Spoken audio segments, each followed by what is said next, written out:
Le fils d'Agatha Moudio chapitre 5. La vérité, c'est que Njiba et les siens furent surpris de voir que nous n'avions pas discuté le prix qu'ils nous demandaient de payer. 7000 francs? Une fortune en ce temps-là. Pourquoi diantre le roi Salomon avait-il accepté cela sans réticence? Nous n'avions encore jamais auparavant tant payé pour prendre une femme chez nous, c'est ce que chacun de nous se disait. Ne vous en faites pas, j'ai mon plan dans la tête, nous dit le roi alors que, sur le chemin du retour, nous nous montrions inquiets et lui demandions où il comptait trouver tout cet argent. Ces gens-là nous prennent pour des imbéciles, dit-il, ils s'imaginent qu'ils sont malins, eux-mêmes. Mais il y a plus de malignes tortues chez nous que chez eux, c'est ce que je vais tâcher de leur faire comprendre. Attendez. Aussitôt arrivés chez nous, nous fûmes réunis une fois de plus, pour écouter les suggestions du sage roi. Toi, Ekeke, dit-il, tu iras demain à la compagnie. Tu agiras très adroitement. Tu tâcheras de savoir, par n'importe quel moyen discret, s'il y existe bien ce Manfred Essombé, s'il est bien fiancé à Fanny, si les choses vont bien, et s'il est vrai que le jeune homme, leur, a donné tant d'argent. Dès le lendemain, chacun se mit de son côté pour méditer ou appliquer les directives du roi Salomon. Il va de soi que l'enquête, dont il avait chargé mon cousin, était des plus importantes. Lorsqu'Ekeke revint au village le soir, il nous apprit qu'effectivement, un Manfred Essombé travaillait comme vendeur à la compagnie soudanaise et qu'il tenait, depuis 2 ans au moins, à prendre la fille de Tanga. Mais ces gens-là, avait-on confié à mon cousin, ce sont les plus sales têtes de Douala. Ce jeune homme de Bonapriso y laisse tout son salaire du mois, et plus encore. Et jusqu'à présent, ils ne veulent pas lui donner sa femme. Ils ont repoussé la date du mariage plus de 6 fois. On se demande vraiment ce qu'ils veulent. Puis Ekeke nous dit que Manfred avait certainement donné beaucoup d'argent à sa belle famille, ainsi que de nombreux cadeaux, mais qu'il était impossible, compte tenu de la situation du bonhomme, que le montant en atteignît 7000 francs. C'est bien ce que je pensais aussi, dit le roi Salomon. Maintenant, que chacun de vous donne ce qu'il peut, et nous irons voir Tanga. Comment, Tanga? C'est Njiba qui est chargé de l'affaire. Oui, c'est vrai. Vite, donnez-moi tout ce que vous pouvez. Chacun alla voir ce qu'il avait économisé. Personne n'avait, quelques jours auparavant, présumé qu'il allait cotiser de l'argent pour mon mariage, du moins, pas de sitôt. Pourtant, chacun le fit sans protester et donna spontanément ce qu'il put. Le roi Salomon rassembla ainsi 3000 francs. Avec le chef Mbaka, Moudiki et moi, il se rendit chez Njiba. Nous le trouvâmes absent de son domicile. Sa femme nous donna des sièges sur la véranda, et nous attendîmes à son retour. Il ne va pas tarder à rentrer, dit la femme. Il m'a dit qu'il n'allait pas très loin. Puis elle se mit à son travail. Mauvais jour pour les enfants, leur mère était en train de préparer à leur intention le grand bol de purgatif hebdomadaire. Dès qu'elle eut fini, elle les appela en criant « Venez, venez tous, les beignets sont là ». Aussitôt une nuée s'abattit sur la véranda. Ils étaient 9, du plus âgé, 15 ans, au plus jeune, 2 ans. Les 9 enfants de Njiba arrivèrent en courant au cri de leur mère. « Ce matin, dit-elle quand ils furent tous là, je vais vous donner 2 choses. D'abord, les beignets. Mais auparavant, le lavement. » Les enfants montrèrent leur mine désappointée. Ce « lavement » qu'ils n'aimaient guère, que venait-il donc faire là, juste avant les beignets? Et puis, leur mère qui présentait la chose naturellement, comme s'il était possible de manger, d'abord, les beignets avant de boire le « lavement. » Et puis, toutes les semaines, c'était toujours la même chose, toujours ce « lavement » de temps en temps. Et il était vert, et gluant, et il sentait mauvais. Et ils devaient le boire, sinon ils étaient privés, non seulement des beignets dorés qui attendaient en silence dans un plat d'émail blanc sur la table, mais aussi du repas de midi et du repas du soir, et puis leur père les frappait pour la moindre faute qu'ils commettaient au cours de la journée. Il ne faut pas refuser, pensa l'aîné qui s'avança et dit, en se donnant un grand coup de poing sur la poitrine, « Moi, je n'ai pas peur de ça, je vais se montrer comment il faut le boire. » Il but et fit la grimace, de quoi décourager les autres. Mais c'était terminé. Maintenant, il avait l'estomac sain pour toute une semaine. Il fut félicité, et il savait qu'1 heure après, il pourrait manger 2 beignets. Un à un, les autres enfants aussi vinrent s'assainir. Le spectacle me rappela ma propre enfance, lorsque ma Médie m'infligeait le lavement. Un énorme gobelet rempli de ce fameux liquide vert et gluant et sentant mauvais, dose non calculée, ciel. Et l'Éternel. Ça va te faire l'estomac propre, de ma Médie. Je regardais ces enfants, et me dis qu'heureusement, cette torture de propreté n'allait pas durer toute la vie. Njiba arriva sur ces entrefaits. « Bonjour, lui dit le roi Salomon. Quand tu as une dette, ton cœur ne dort point. Il faut que tu t'acquittes, il faut à tout prix que tu t'acquittes de cette dette. Me voici donc. Prends cette bourse, et dis-nous quand nous pourrons revenir chercher la femme de notre fils. Dis-le-nous aujourd'hui. » L'homme sourit en prenant la bourse, qu'il soupesa d'un air sceptique et qu'il posa ensuite sur ses genoux. « Il y a 7000 francs ici? Tu dis qu'il y a 7000 francs ici? demanda-t-il. Njiba, rétorqua le roi Salomon, je voudrais bien savoir, pour qui me prends-tu? Pour le blanc qui fabrique l'argent? 7000 francs, tu crois que c'est donc si facile à trouver? Tu crois que j'ai planté derrière ma maison un arbre qui me donne des feuilles en billets de banque et des graines en pièces de monnaie? Compte l'argent, toi-même, et vois combien il y en a, et puis fixe-moi la date du mariage. Ces fiançailles-là durent depuis 20 ans, et nous avons déjà beaucoup marché pour la femme de notre fils. Le soleil tape trop fort ces jours-ci. Njiba compta patiemment pièces et billets. 3000 francs, dit-il, ce n'est pas assez. Comment veux-tu que je rembourse le reste? Quel reste? Tu veux continuer à me dire que cet enfant de Bonapriso, qui n'est que vendeur dans une boutique, a pu vous donner jusqu'à 7000 francs? Alors que nous n'avons pu, en nous mettant à plusieurs, réunir une telle somme? Tu sais, Njiba, nous ne sommes pas des enfants. Prends cet argent. Je sais que c'est déjà suffisant. Je crois même qu'il y en a plus qu'il n'en faut. Prends ça, et donne-nous notre femme. Ou ne dis pas encore « notre femme », car les autres doivent se prononcer. Si tu veux, je vais garder cet argent, et débattre la question avec eux. S'ils sont d'accord, alors, je te ferai signe afin que tu viennes chercher la femme de ton fils. On bavarda encore un moment, puis on quitta Njiba. Comme nous sortions de chez lui, il me rappela, « Fils, me dit-il, même si tu ne penses pas à m'apporter quelque chose de temps en temps, cela ne fait rien, bien que je doive te dire que je ne refuse pas tes cadeaux. Mais si tu veux que tout marche bien, n'oublie pas d'aller de temps à autre rendre visite à la mère de ton épouse future. Cela peut arranger bien des choses parfois. » Je compris ce que cela voulait dire, c'est que pour Njiba et pour les siens, il n'était pas question de laisser partir Fanny tout de suite. Pour eux, les fiançailles allaient seulement commencer, et pour une durée indéterminée, bien que Mamedi chercha au contraire à me voir marier le plus rapidement possible afin d'échapper à Agatha Moudio. Mais, je vous le dis encore, le roi Salomon avait son plan, et il était disposé à le mettre à exécution au moment opportun. Nous rentrâmes chez nous, et les jours se mirent à passer. Quand ils passent, ils ne reviennent pas, vous le verrez plus tard. Astérisque. Pour Agatha, ce temps pendant lequel je ne la voyais plus était trop long. Naturellement, le bruit des démarches que nous faisions en vue de mon mariage avait couru jusqu'à elle. Elle ne savait plus sur quel pied danser avec moi, puisque je ne lui avais pas parlé de tout cela, pas plus que je ne lui avais dit que je ne l'épouserais pas. Mais lorsqu'elle apprit que j'étais d'accord avec les miens, et que j'allais prendre pour femme la petite Fanny, elle ne retint plus sa colère. Un après-midi, elle arriva chez moi comme l'ouragan, et me sortit tout ce qu'elle avait d'amer contre moi. Et je manquais de loyauté, parce que je lui avais donné l'espoir que je l'épouserais, et que pendant ce temps, j'allais prendre une autre femme, une gamine de rien du tout, tandis qu'elle même attendait. Et croyais-je donc qu'il lui fût impossible de trouver un autre homme, et même plusieurs hommes plus intéressants que moi, pour me remplacer auprès d'elle? Et croyais-je donc qu'elle était tombée à mes pieds parce que plus personne ne voulait d'elle? Dans sa colère, elle me dit tant de choses à la fois, que je ne puis me souvenir de la moitié seulement de ce que j'entendis. Les femmes sont ainsi. Lorsque la colère les gagne, elles vous disent beaucoup de choses. Elles cassent aussi la vaisselle. Et Agatha ne repartit chez elle qu'après avoir cassé sous mes yeux les 3 verres et les 5 assiettes en porcelaine constituant le grand complet de ma vaisselle de célibataire. Je suis sûr que si j'avais possédé d'autres articles cassables, elle ne se serait pas privée du plaisir de m'en déposséder, tout cela, afin que Fanny ne trouvât rien chez moi quand elle arriverait. Si elle arrive jamais, dit Agatha.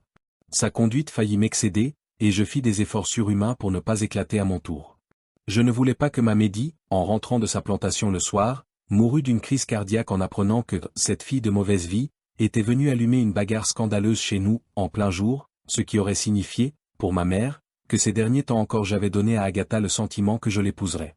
Du reste, à la minute présente, il m'était impossible de dire que j'allais jamais épouser une femme comme elle, avec tout ce qu'elle venait de dire et de faire. Mais, je vous dis, quand les jours passent, ils ne reviennent plus. Écoutez la suite de mon histoire. Oui, ce jour-là, je fis tout ce que je pus pour éviter le scandale, et surtout pour éviter à Mamedi le désagrément de savoir que la belle Agatha était venue me voir. Mais ce fut en vain. Elle sut la nouvelle dès son retour des champs, à la borne fontaine, où elle était allée puiser de l'eau pour la cuisine du soir. Et pour le restant de la soirée, je passai mon temps à expliquer à ma mère qu'Agatha avait agi par pure impulsion, car il n'y avait jamais eu auparavant de promesse de mariage entre nous. Mamedi alla finalement se coucher, apaisé une fois de plus par mes explications. Cette nature inquiète, pensai-je, a, dans le fond, plus besoin de mon soutien que moi du sien. Pourtant, elle s'obstine à croire que je reste son petit garçon d'autrefois, son enfant qu'elle a le devoir de protéger. Ah, les parents? Près d'un mois était passé depuis que nous avions donné notre argent à Njiba, et pourtant, celui-ci ne nous faisait toujours pas signe de vie. L'inquiétude commençait à nous gagner. J'allais de temps en temps chez Tanga, voir ma fiancée et sa mère. Chaque fois que j'y allais, j'étais accompagné de 2 ou 3 jeunes gens de chez nous, et nous venions les bras chargés de cadeaux pour la famille. Les fiançailles se déroulaient normalement.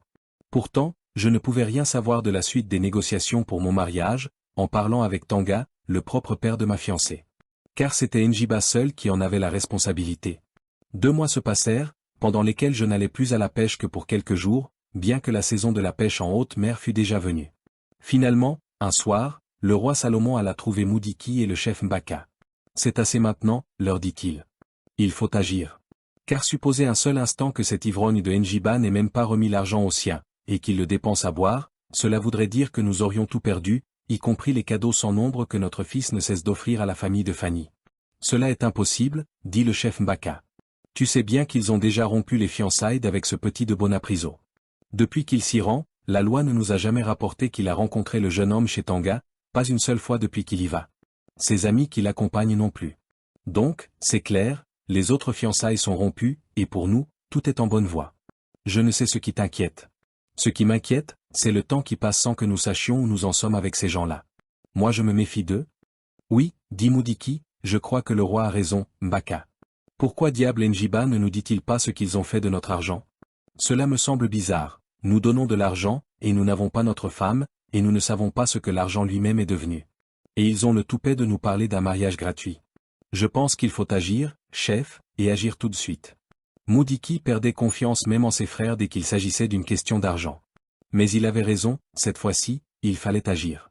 Le roi Salomon acquiesça d'un signe de la tête, compte de trouver un appui. Bien, dit enfin Mbaka. C'est entendu, nous allons agir.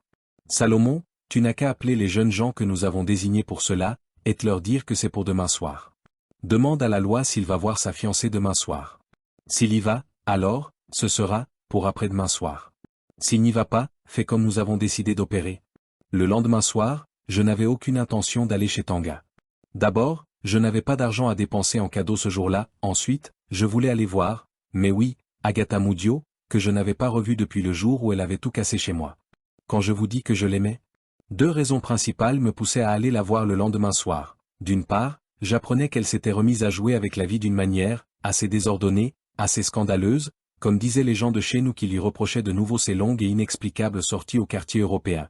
D'autre part, j'étais fatigué de ces visites chez Tanga, que je passais à causer avec les amis qui m'y accompagnaient, ou avec les parents de Fanny, sans jamais pouvoir adresser la parole à la jeune fille elle-même. En ce temps-là, c'était la règle, le fiancé ne disait rien, ou presque rien à sa fiancée, au cours des longues soirées de ces fameuses visites avec cadeaux. De toute façon, Fanny était encore une petite gamine, et je n'avais pas encore commencé à la considérer comme une fille devant bientôt devenir mon épouse. Il est vrai que la confiance de Tanga et de la mère de Fanny à mon égard s'affirmait de jour en jour, et que ces derniers temps, ils avaient parfois laissé leur fille nous accompagner à la fin de notre visite à quelques mètres de leur maison, sur notre chemin du retour.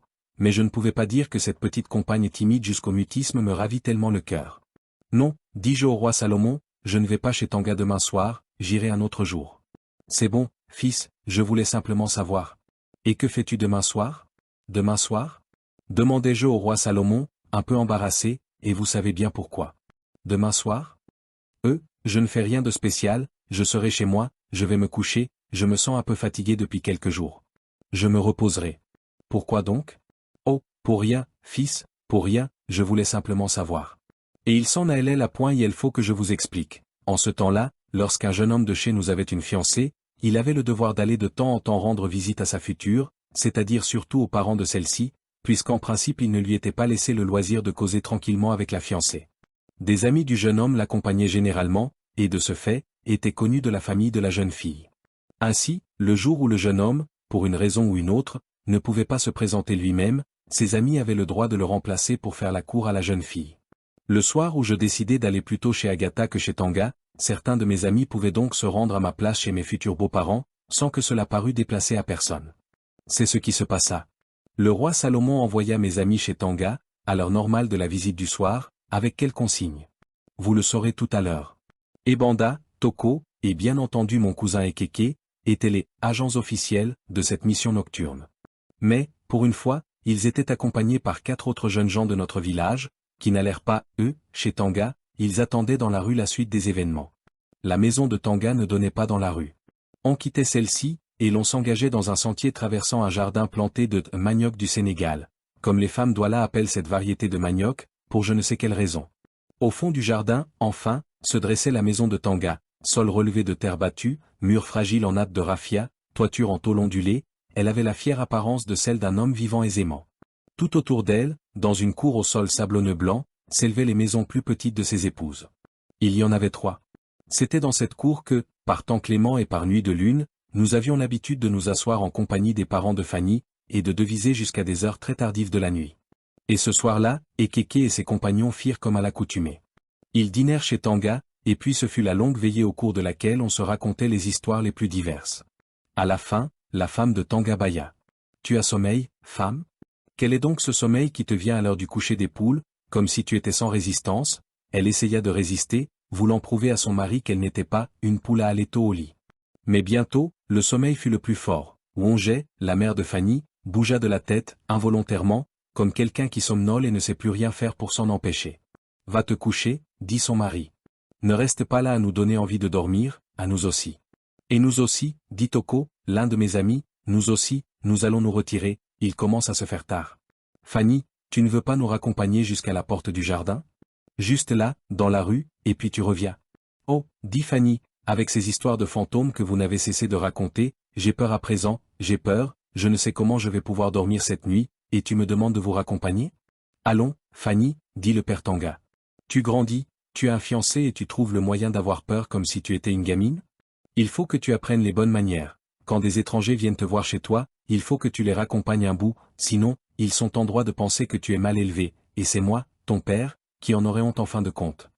À ces mots, Fanny se leva promptement, tandis que son père entrait dans la maison en recommandant à la fille de vite revenir pour rentrer les bancs et les chaises, de peur que la pluie ne tombât dessus au cours de la nuit. Les jeunes gens marchèrent aux côtés de Fanny. Bientôt, ils atteignirent la rue. C'est alors que tout changea. Toko et Ebanda prirent la petite fille, chacun par un bras, fermement, tandis que mon cousin Ekeke, sifflant un air convenu à l'avance, appelait les autres gaillards cachés dans les buissons. Tous entourèrent soudain Fanny, qui en fut effrayée. Elle essaya de crier, d'appeler au secours, de pleurer. Impossible, quelqu'un lui mit une main dans la bouche, et personne, dans le voisinage, n'entendit de plainte d'aucune sorte. « Pressons-nous, dit l'un des jeunes gens. « Oh, nous t'emmenons chez nous cette nuit, Fanny, » annonça Ekeke, « à partir de cette minute, tu es la femme de la loi, tu es notre femme. Allons-y, emmenons-la point. » Ils n'eurent aucune peine à transporter la petite Fanny et à la sortir de son village. Dès qu'ils furent hors d'atteinte de poursuivants éventuels, ils remirent la petite fille sur ses jambes. « Maintenant, tu dois courir avec nous, » ordonnèrent-ils. Courir, et de quelle manière? Les 2 bras solidement tenus par 2 hommes. Fanny fit ce qu'elle put. En courant, elle pleurait, elle pleurait. Ils arrivèrent dans notre village vers minuit. Je n'étais pas encore rentré. Dès qu'ils furent dans les limites de notre village, ils se mirent à crier « Oh, oh ! Nous l'avons, la mariée, nous l'avons ramenée, la femme de la loi. Oh !» Aussitôt, de toutes les maisons, des gens accoururent pour voir la mariée de la nuit. Et tous, plus ou moins bien réveillés, se mirent à souhaiter la bienvenue à Fanny, et à lui faire les recommandations d'usage. « Mariée, ne sois pas égoïste. Mariée, aie bon cœur, ne sois pas égoïste. Oh !» Le bruit de la foule parvint jusqu'à moi, alors que je revenais du village d'Agatha. En approchant de ma maison, je vis qu'elle était déjà pleine de monde, et quand je dis qu'elle était pleine, vous ne pouvez pas vous en faire une idée. Et quel brouhaha! Tant de cris et de chants et de caisses vides battues comme des tam-tams, tout cela étouffait complètement les pleurs de Fanny. Je parvins à me faire un chemin dans la foule, et à pénétrer chez moi. Je trouvai ma Médie assise à côté en larmes. « Ma fille, » dit ma Médie en me voyant, « voici mon fils. C'est ton mari? Reste ici avec lui, pour le servir et lui faire des enfants, beaucoup d'enfants. » Je ne fis pas davantage attention à la pauvre Fanny que lorsque j'allais voir ses parents, soi-disant pour faire la cour à ma fiancée. Pour moi, c'était une petite fille, dont il fallait avant tout achever l'éducation en attendant que, plus tard, elle se mit à me faire des enfants. En tout cas, pensais-je, c'était ma Médie qui avait entraîné ce mariage précoce, il lui appartenait à présent de prendre Fanny en main et de la transformer en une vraie femme digne de son fils. Aussi, lorsque tout le monde, fatigué par quelques 2 heures de bruit infernal et de remue-ménage, décida enfin d'aller se coucher, Fanny alla t-elle passer la nuit, non pas dans ma chambre, mais bel et bien chez ma Médie. Tanga, ne voyant pas sa fille rentrer comme à l'ordinaire, cette nuit-là, devina qu'il était arrivé quelque chose. Aussitôt, il alla alerter son frère Njiba, responsable du mariage de Fanny. On ne fait rien dans un cas pareil, quand on n'a pas pu empêcher l'enlèvement d'une fille par les gens du village de son fiancé. S'il avait su, Tanga aurait ordonné à Fanny de ne pas raccompagner les visiteurs du soir, Cela aurait été la seule façon d'éviter ce qui venait de se produire. Il ne l'avait pas fait, confiant dans les bonnes manières de ses hôtes. À présent, il était trop tard, plus personne n'y pouvait rien. Elle est mariée, notre fille, dit Njiba, dans un demi-sommeil. Mariée, sans que ces gens-là aient fini de rembourser l'argent qu'ils nous doivent. Mais elle est mariée, et nous n'y pouvons plus rien. Tanga et Njiba, chacun de son côté, passèrent une nuit aussi paisible que s'il n'y avait rien eu de grave. Le lendemain, ils invitèrent les femmes de leur village à se rendre chez moi, pour pleurer leur fille. Elles vinrent en foule. Je préparai leur chagrin avec un peu d'argent pour acheter du sel de cuisine et du tabac pour la communauté. Fanny, naturellement, resta chez nous.